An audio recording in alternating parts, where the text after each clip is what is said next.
Hello and welcome back to the Vinyl Brotherhood, where we like to kick back, take it easy, and just chat about music, whether it be the latest and greatest new releases or old favorites from years gone by.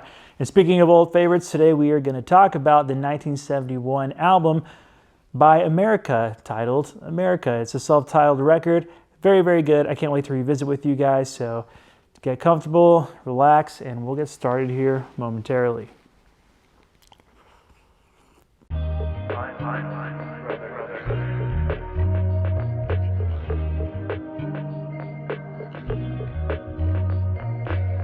Thanks for joining us again, everyone. I hope you're all doing well. I'd like to take a moment, if you don't mind, to show off this vinyl record of America's self-titled. It's not the easiest to get a hold of.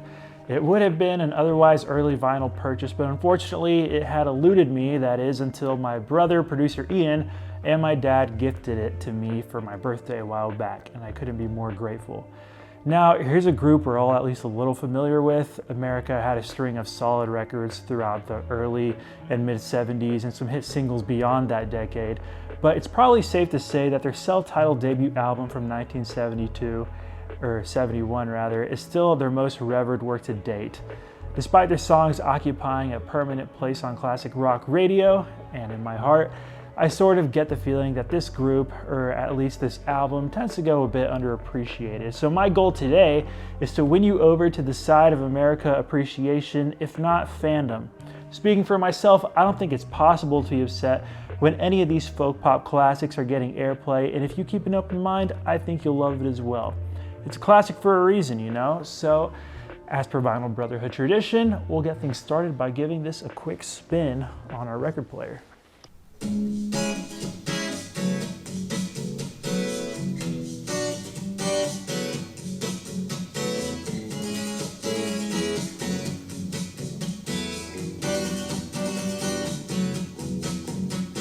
Sitting by the fireside with a book in your hand, two lazy dogs sitting. Taking a look at our album art here.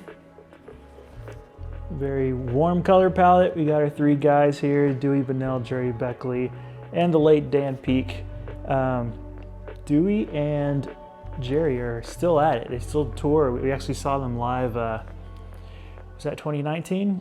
And Dan, he left the group in the late 70s to pursue a career in Christian music, and he died, I think, in 2011. On the back we have some liner notes and a nice photograph of the group. And yeah, this reissue's from the year 2008.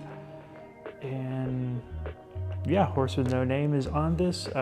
Some early versions do not include it, but it was such a successful single that they started, they threw it in the track listing there. So. America was formed in Britain in 1970. The three members, Jerry, Dewey, and Dan, all on guitars and vocals, were sons of people in the American Air Force stationed in London.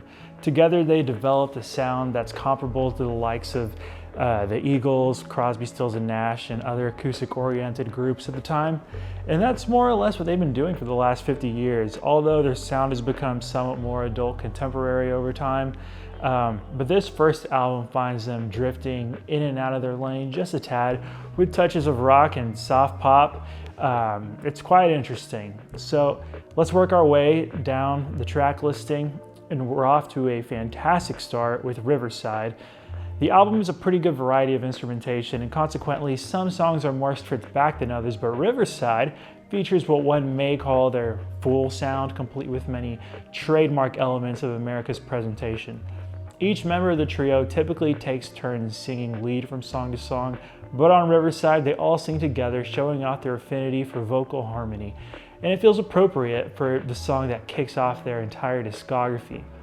Sandman leans a little more into, like, I don't know, darker, more rock-driven territory.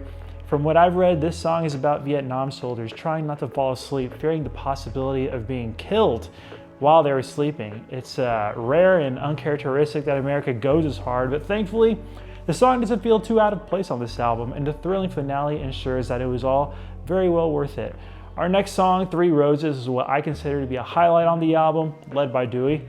I appreciate the cozy imagery and the lyrics about lounging by the fireside with a couple dogs just sitting there. But what makes this song for me is a creative strum pattern being used on the prominently featured rhythm guitar.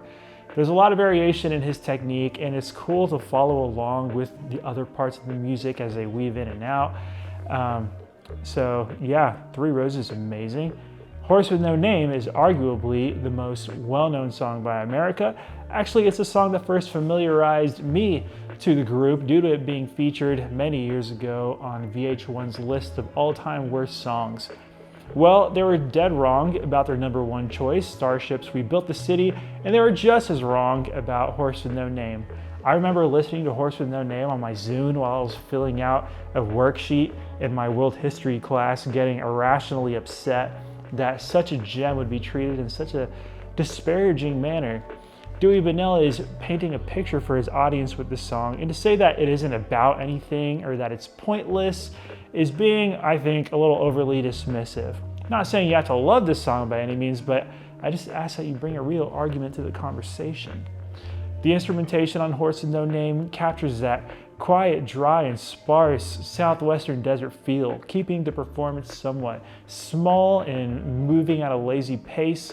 And Horse with No Name is another song with cool imagery in the lyrics. They complement the music perfectly, in my opinion. I can picture myself right there with a horse and the rider, trudging through the desert and stumbling upon the long-awaited oasis as a vocal harmony stack kicks in. So yes, a bona fide classic. The songs Children and Here serve as great examples of America as a harmony-oriented band on an album that's chock full of vocal harmony moments. Both compositions are much more spacious and sparse, mostly consisting of vocal parts and chimey acoustic guitars. What sets Here apart, however, is the unorthodox song structure. It's practically a song within a song scenario with a full band participating during that middle portion. It's a cool and unexpected thing, and thankfully it's not America's only experiment with song structure. The second to last song, titled Donkey Jaw, also features many a twist and turn and shifts in the mood. The band has a clear willingness to try things out on this album, and while all of this diverging from the formula isn't necessarily unique to this album, I would argue that it hasn't felt this natural or inspired since. Following Here, I Need You starts with one of the most abrupt and jarring fade-ins I've ever heard. This is one of Jerry Beckley's signature tunes, up there with Sister Golden Hair. It's a sweet little piano-driven radio ballad and probably as poppy as this debut album gets. And I don't mean that in a bad way. It's still a total banger with a fantastic melody throughout the pre-chorus and the chorus. And I think the verses are admittedly simplistic though. But while Beckley is the king, he's like the soft rock powerhouse of the group, Dan Peek is, his input tends to be it leans more into Americana, and these two members more or less dominate the second half of the record. Dan contributes Rainy Day and Never Found the Time, as well as the aforementioned Donkey Jaw. Melodically, his work bears a slightly more moodier profile, and to my ear doesn't feel as geared towards the masses. That second half of the record is noticeably more somber and stripped back than the first half, and while it's no less well written, actually one could argue the writing is superior in the second half, it could take new or maybe less seasoned listeners an extra playthrough to break it in. It's simply not as geared for airplay as the more accessible first half. And I'd call Donkey Jaw kind of like the dark horse of the record from a musical standpoint, but the closing track, penned by Dewey, titled Pigeon Song, is surprisingly dark in tone as our narrator chronicles his nihilistic, stone-faced elimination, if you will, of things or creatures that he loves. It's brief and simple, but there's a weight and a sadness in the composition to the song to go along with the lyrics, and by the time the song and the album are over, you're just kind of left there puzzled. This song, as well as other moments on the record, are indicators, if you will, of a band that's still figuring itself out a bit, for better or worse. Mostly for better in the case of America. There are some strange outliers that, in the context of their body of work, don't make the most sense.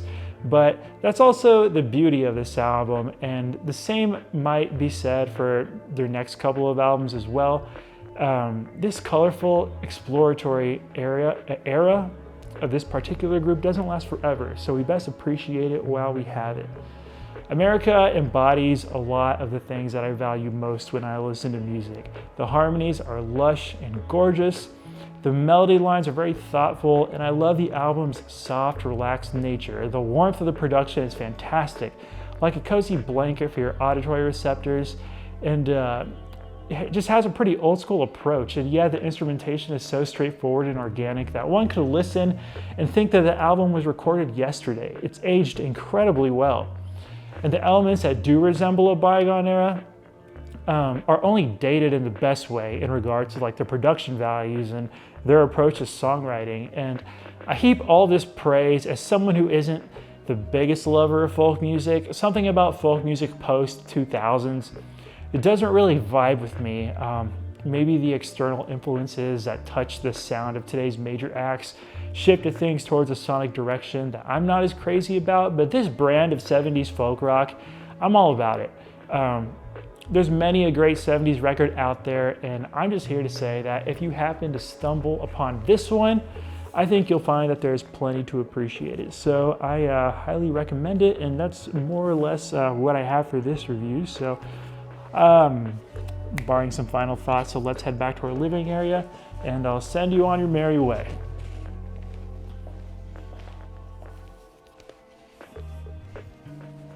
Speaking as a millennial living in the 2020s, America's Debut is one of those albums that you put on, and as you listen, you find it easy to understand why the work has endured after so many decades. It's got timeless classic written all over it, and I've listened to the group's entire discography, their whole descension into adult contemporary. There are a few albums I enjoy, many great songs here and there, and yet this is the entry I'm just constantly drawn to. It's inventive, memorable, even impressive at times. The guys' relative youth or relative lack of experience allows them to be as uninhibited and creative as they ever would be on this, their first album. I'm not saying they caught lightning in a bottle or anything like that, but simply put, this album is special. All that being said, the official Vinyl Brotherhood score for America by America is an 8.5 today. And now I'd like to know what you all think of this record. If you are someone in the audience and you're thoroughly familiar with this classic record, or America's whole body of work for that matter, what would you add to this conversation? Do you agree, disagree? Go ahead and scroll down to the comments down below. Be sure to like and subscribe on your way down too. So thanks for joining us, everyone. I say it all the time and I'll say it again. We have the best viewers. Our vinyl guys and vinyl gals have been so amazing to us, and we're grateful to have each and every one of you with us. We'll be back soon with another review, and actually we're thinking of some fun things we can do outside of just album reviews. If you have any cool ideas, let us know, but that's it for now. Enjoy the rest of your week. I pray it's a good one, and we'll see you next time right here at the Vinyl Brotherhood.